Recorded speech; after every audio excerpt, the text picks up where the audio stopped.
நீ நான் காதல் சீரியல்ல நாளைய எபிசோட்ல என்ன நடக்க போகுது அப்படிங்கிறத பார்க்கலாம். இந்த ப்ரொமோவ தாங்க கடந்த 1 வாரமா போட்டு காமிச்சுக்கிட்டே இருக்கிறாங்க. ஆனா, இன்னும் வந்தபாடு இல்ல. நாளைய எபிசோட்ல வர்றதுக்கு அதிகப்படியான வாய்ப்புகள் இருக்கு.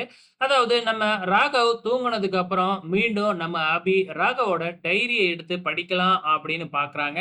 ஆனா, அதுக்குள்ள நம்ம ராகவ் முழிச்சுக்கிறாப்ல. அப்ப டக்குன்னு பயந்து போன நம்ம அபி டைரிய பெட்டுக்கு கீழ போட்டர்றாங்க. ஸோ ராகவும் கண்ண முழிச்சர்றாரு. அதுக்கப்புறம் மீண்டும் நம்ம ராகவ் தூங்குவாரா? அப்படிங்கிறது தெரியல. கண்டிப்பா தூங்காம என்ன செய்ய போறாரு நைட் டைம்ல தூங்கிடுவாரு. கண்டிப்பா அதுக்கப்புறம் அபி அந்த டைரி கீழ இருக்கிற டைரிய எடுத்து படிக்க போறாங்க. மீண்டும் மதுவுக்கும், ராகவுக்கும் என்ன உறவு? ஃப்ரெண்டா? இல்ல காதலியா? அப்படின்னு தெரிஞ்சுக்க போறாங்க. ஸோ ராகவுக்கு வந்து பார்த்தீங்கன்னா, மது காதலியா தான் இருக்க போறாங்க. ஸோ ஸ்டோரி என்ன மாதிரி போகப்போகுது அப்படிங்கிறத பொறுத்திருந்து பார்க்கலாம்.